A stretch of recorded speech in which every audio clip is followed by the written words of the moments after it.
Hi, class. Welcome, please. This is James Yu. He will be going over photography with us.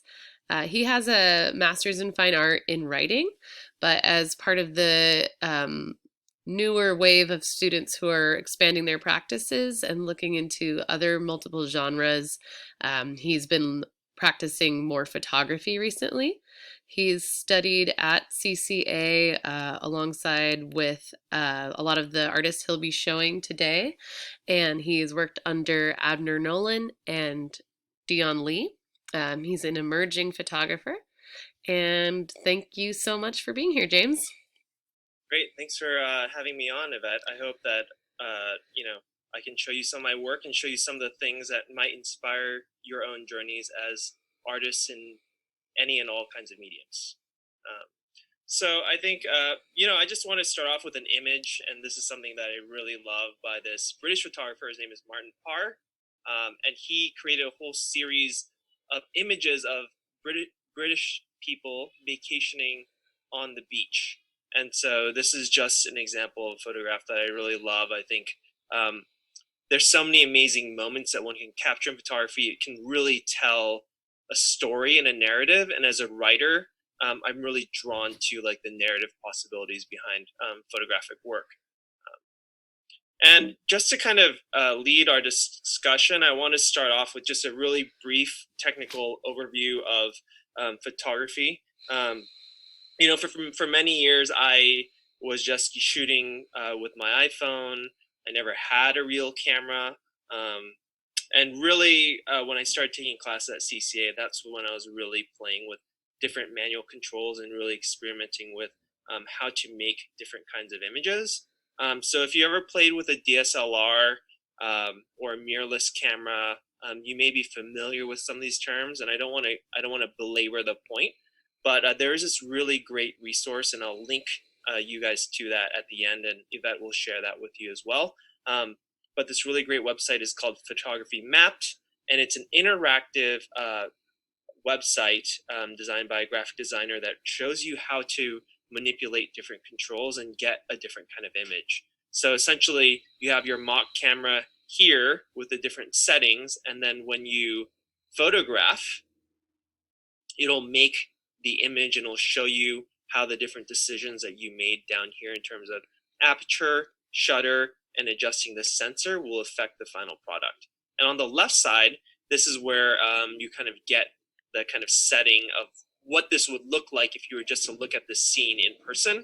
And then again, on the right side is showing you like what the image looks like after everything is sort of edited. I'm sorry, everyone. I live in a very noisy urban environment, so there That's may be. okay.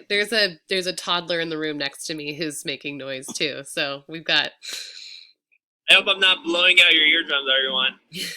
So I'm not going to go into any more detail, but essentially just going to encourage you all to either a play around with the camera that you have and see the different kinds of images you get. I mean, you can even take a picture of your, your brother or father or an apple on your table like 50 different times, playing around with the different settings, and you can come to this website to really kind of explore again and to get some more guided um, advice on how to create a different image.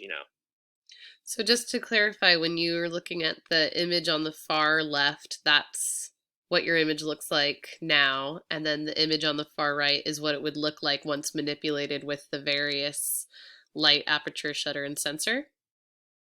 On the left side, this is what you're actually seeing through your human eyes, Mm-hmm. and what your camera is seeing, and your camera is taking a photograph of based on the settings that you've made. In terms, Perfect.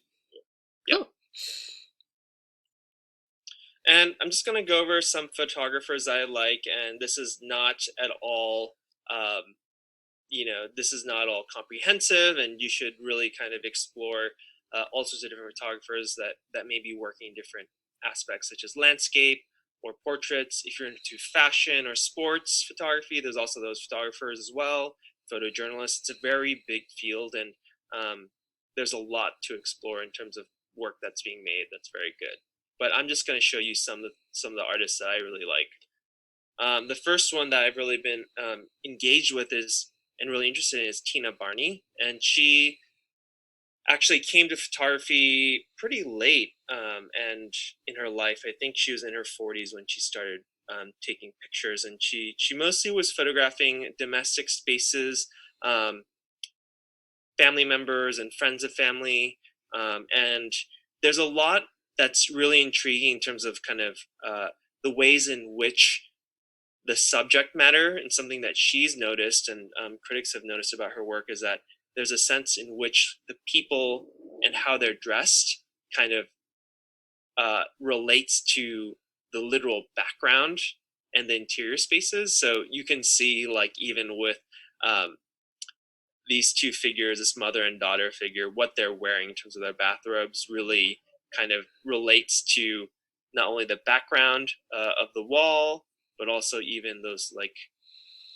kind of horrific but also beautiful drapes. And her work is just endlessly fascinating, and she really provides a lot to look at. And one thing to keep in mind is that she's not a photojournalist, and this is not necessarily, it's not necessarily untrue, but it's not necessarily not manipulated. Can you point out the one manipulated aspect in this picture? Because I think that's really interesting. Right. So one thing that I think, and I don't know specifically about this image. I know about another image that I'll show you guys in a little bit. But for me, what really kind of takes this photograph to the next level, not only is all the little pink objects that we see around the room, but even this red, pinkish whatever is inside the doghouse. And that really, for me, it kind of, again, like brings this kind of coherence to the world of this image. And there's something that I feel, and this is just making a wild guess, is that she actually planted something inside this doghouse in order to relate to the interior of this image. Hmm. And even it's curious, like I don't even believe entirely that the daughter here actually owns this pink bathrobe and maybe was asked by the photographer Tina Barney to wear it in order to create this kind of unified effect. Hmm. Um, so again, like realize that just because something's expanding or unfolding right in front of you, um, you are there in that room as a photographer, and you can manipulate the space as you'd like in order to get the image you'd like. Uh-huh. Hang on one second. And so this is another image I really like by Tina Barney. It's called the Sunday New York Times 1982, I believe. And again, there's something about this image that makes you wonder so much about the universe in which these people exist in, this family or this friend group. What are the relationships between the individuals? And by luck, by manipulation, um, somehow this image really comes together. And I think, again, like paying attention to the different lines, the sight lines of the people in the room, there's all these different intersections. So really start thinking about how those lines are moving across the room, really drawing your eye around this entire image. And I think what I find fascinating about this photograph is, you really start to wonder about the relationships. Also, in terms of like wondering, like some days your eye may come to this bottle if you look at it. Other times I've been very fascinated in this guy. Who is he? Is he the patriarch? Is he looks a little sad. And then we have this mother. She looks a little tired. She's holding a baby. Who's this kid coming through? What's this teenager doing? She's got a bemused look on her face. What is this guy doing? Um, and she achieves this effect again by going for that wide depth of field just to bring in some of that technical speak. Essentially, what that means is that, more things in the image are in focus just in the front of the image and in the back of the image. It's not entirely true because, again, like there's a little bit of motion blur, um, but there's a sense in which you can really kind of look at the different aspects of the image, and that's something that is pretty trademark Tina Barney. Just being able to really look and let the eye roam around the scene and build this narrative inside your head about what's happening. So again, I think maybe as a writer, I'm compelled by those kinds of stories, and I'm really compelled by these images that have a lot of different things going on.